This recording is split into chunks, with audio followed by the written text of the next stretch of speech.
How we doing, everybody? UFC Thoughts here, and today I'm going to be talking about UFC Vegas 80, Dawson vs. Green, my thoughts on the card as a whole, and what's next for winners and losers. I'm going to change the setup for these videos, and you're going to see what I'm talking about right as we get into it.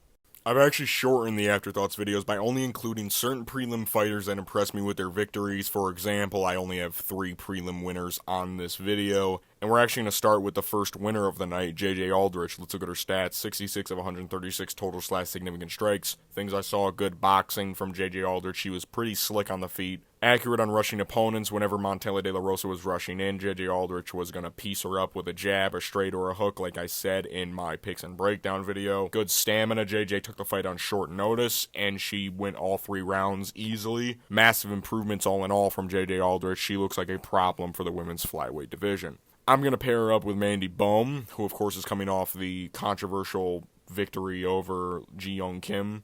Ji Young Kim hit Mandy Bohm with an illegal strike, and then they went to a decision, and Mandy Bohm won. It was really weird. This is just a WMMA fight, I don't know. We skip a couple fights, one of which was a robbery, and go to the next winner that impressed me, Nate Maness, who got a TKO in the first round over Mateus Mendoza. Stats: 103 of 114 total strikes, 29 of which were significant. Holy shit. Things I saw: accurate as ever. Nate is usually known for his accuracy on the feet, but this time it was tenfold. I know most of those strikes were ground and pound, but still pretty good. Great takedown defense and sub defense. Nate, I think, defended 3 takedowns in every sub attempt that Mateus had. He avoided the subs with good defense, but also punishing ground and pound, as I have labeled under that. He was putting Mateus's head through the floor and actually got a TKO with the ground and pound, and it actually looked like he knocked Mateus out multiple times in the fight. Never lets a punch go to waste. Every punch that Nate threw had menacing intentions behind it, and he ended up knocking Mateus out. I'm going to pair Nate up with Jesus Aguilar, who got the knockout over Shannon Ross at UFC 290.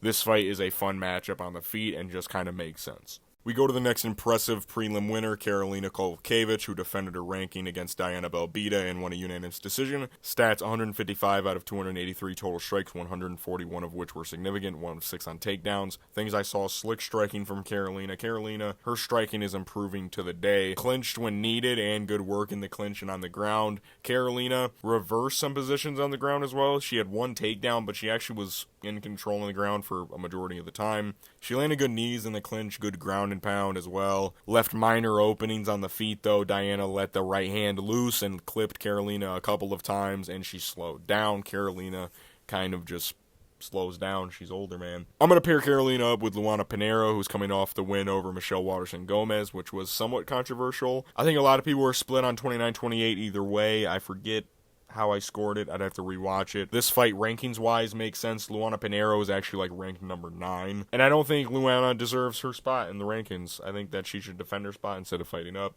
Give it to Karolina, why not? We're done with the winners of the prelims. We're now to the main card, and we start with the first winner, Bill Algeo, who defeated Alexander Hernandez by unanimous decision. Stats: 1 knockdown, 119 of 257 total strikes, 110 of which were significant, 1 takedown. Things I saw: accurate boxing. Bill Algeo's striking is usually very slick. This time against Alexander Hernandez, it was super slick. Leg kicks, I have leg kicks highlighted because they were good, but his kicks in general were very good. He was throwing a lot of spinning body kicks and hook kicks with his lead leg. It was pretty crazy. Bullying pressure throughout. Bill Algeo is known for having great pressure. Against Alexander Hernandez, it was tenfold because Alexander gasses. Stayed out of harm's way with defense and counters. Bill Algeo, whenever Alexander tried to get some offense going, he would either just move out of the way or counter him. Used his length well. Pause, of course. Bill Algeo was a lengthy featherweight, and he used it beautifully against Alexander Hernandez. I'm going to pair Bill Algeo up with Nate the Train Landwehr, who of course lost his last fight against Dan Ige at UFC 289. This fight, rankings-wise, makes sense. Nate Landwehr was on the cusp of rankings. He lost.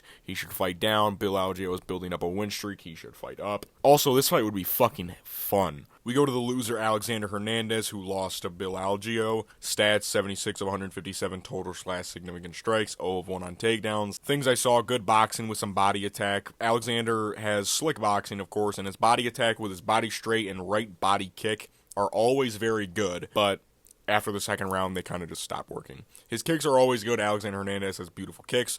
Picked apart by kicks, though. Bill Algeo's kicks murdered Alexander Hernandez, and it was sad to watch at certain points. And it didn't help that Alexander slowed down yet again and left openings. In the second round, of course, Alexander got clipped and got dropped. There were certain points in the fight where Alexander just let himself get pieced apart. You know what I'm saying? It was just so sad. I'm gonna pair Alexander up with Julian Erosa, who can get chinned by a fucking toddler if he wanted to. This fight is a porcelain destroyer going against a Glass Joe, I guess. I don't know. This fight just... If Alexander stays at featherweight, they should make this fight. We go to the next winner, Drew Dober, who knocked out Ricky Glenn in the first round. Stats: 1 knockdown, 30 of 53 total / significant strikes. Things I saw: great pressure. Drew Dober was pressuring Ricky Glenn the entire fight, just trying to push the tall man against the cage, and it worked beautifully. Patient. Drew Dober said it himself, that in the Matt Frevola fight, Drew stopped trying to set things up and was just trying to go for the knockout. In this fight, Drew Dober was setting shit up, I'll tell you that much. Hooks is highlighted because that's what he was clipping Ricky Glenn with the entire fight. Still the greatest unranked lightweight behind Michael Johnson, of course, who is the greatest worst fighter of all time. I'm going to pair Drew Dober up with Joel Alvarez, who's coming off the Mark Casey win, which is...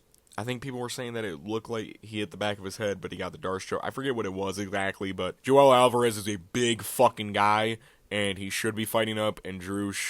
he fought fucking Ricky Glenn, let's be honest, fellas. Everyone knew Drew Dober was going to win this fight. This fight is exciting as fuck. Make this fight, please, UFC. We go to the loser, Ricky Glenn. Stats: 5 of 22, total / significant strikes, 0 of 1 on takedowns. Things I saw: slow, weird stance, chin is non-existent, pressured easily, and he cheats. Get this fucking guy out of here by giving him Ottoman Azaitar. I don't like Ricky Glenn. Get him out of here. How dare they put you in the same cage as Drew Dober. We go to the next winner, Joaquin Buckley, who beat Alex Morono by unanimous decision. Stats: 77 of 186 total strikes, 68 of which were significant, 2 of 4 on takedowns. Things I saw: great pressure from Joaquin, powerful lunging punches and kicks. He applied the pressure with his lunging punches, as Joaquin...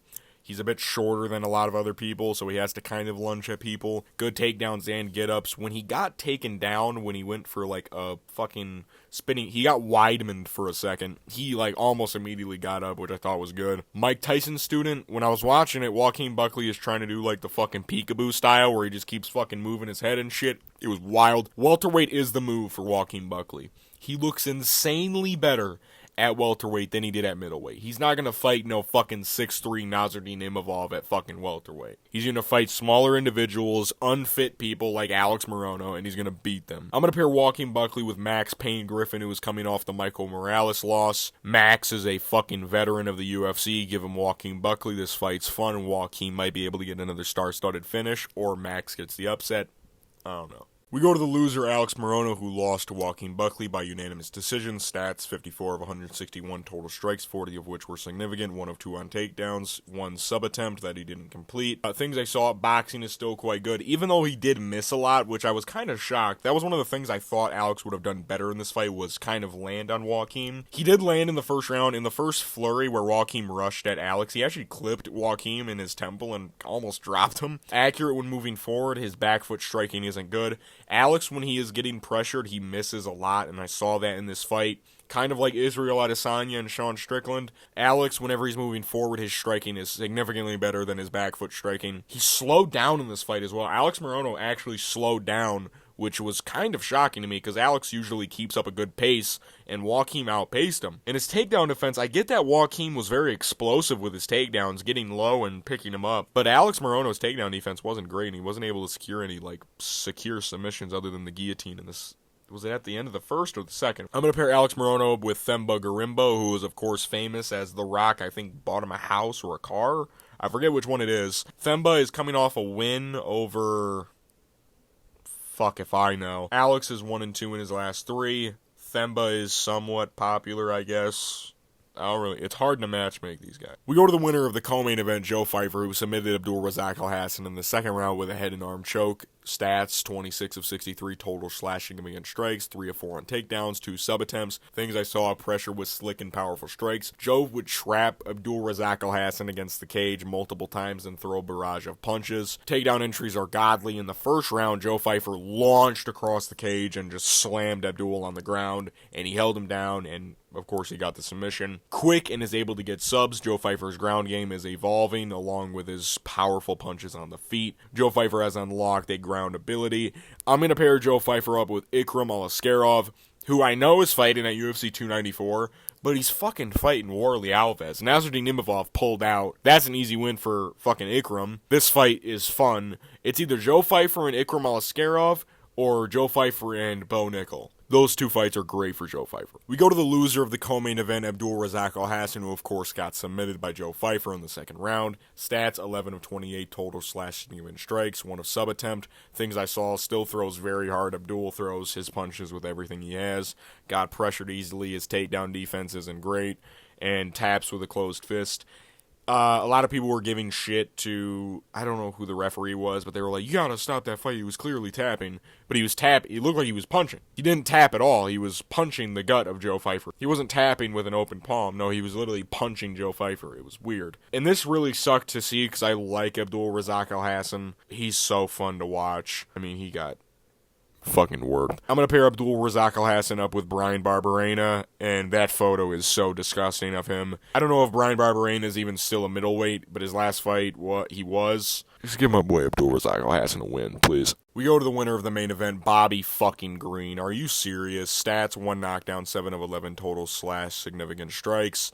This is fucking wild. Things I saw, Bobby Green is the king of lightweights. I don't care if he's not even the champion. I don't care if he loses every fight from now on. He fucking ended Grant Dawson. Holy shit. Great accuracy with his boxing, powerful ground and pound, and he's a top 10 lightweight. No one can take that away from Bobby Green. He is now a top 10 fucking lightweight for the rest of his life. I don't want to say that I, called it or nothing. I want to pick Bobby Green so fucking bad. On the off chance that he just knocks out Grant Dawson in the first round and fraud checks him. But I did. I'm going to pair Bobby Green up with Dan Hooker. After seeing that Rafael Fiziev is going to be out for maybe until 2025, I hope not, this fight makes more sense. Bobby Green, Dan Hooker, I'm surprised these two haven't fought yet. Please make this fight. We go to the loser, Grant Dawson, who got knocked out in 33 seconds by Bobby Green. Undefeated for what? 0 of 6 on total /significant strikes. Things I saw, throws without setups. Striking still needs big improvement. Leaves big openings. Recovery isn't great. And is Grant Dawson a fraud? I'm going to say no. For now, I think this was a very, off chance thing that Bobby Green just clipped Grant Dawson and fucking put him out. I'm not going to call it a fluke, because Bobby Green set up the straight right beautifully, but come on, Grant. How you gonna get knocked out by fucking Bobby Green of all people, bro? I'm gonna pair Grant Dawson up with Carlos Diego Ferreira. After losing to Bobby Green, you gotta fight seriously down, and Carlos Diego Ferreira is number 15. I paired Benoit Saint Denis and Carlos Diego Ferreira, but Benoit Saint Denis, of course, is fighting Matt Frevola. This fight makes sense. Carlos Diego Ferreira is gonna fight up. Grant Dawson needs to fight down. Holy shit. I'm UFC Thoughts, and these have been my UFC Vegas 80, Dawson vs. Green Afterthoughts. What's next for most winners and losers, and yeah, I'll see you guys next week for UFC Vegas 81, Yusuf versus Barboza. That card looks pretty decent, I guess. This card was something. I still can't believe Grant Dawson got floored in fucking 33 seconds. Holy shit. I forgot to mention it in the picks and breakdown video, but I really appreciate your guys' support on the Dricus Duplessis video. I took a lot of time to work on that video, and your guys' support has really helped me. Have a great rest of your guys' week. Peace.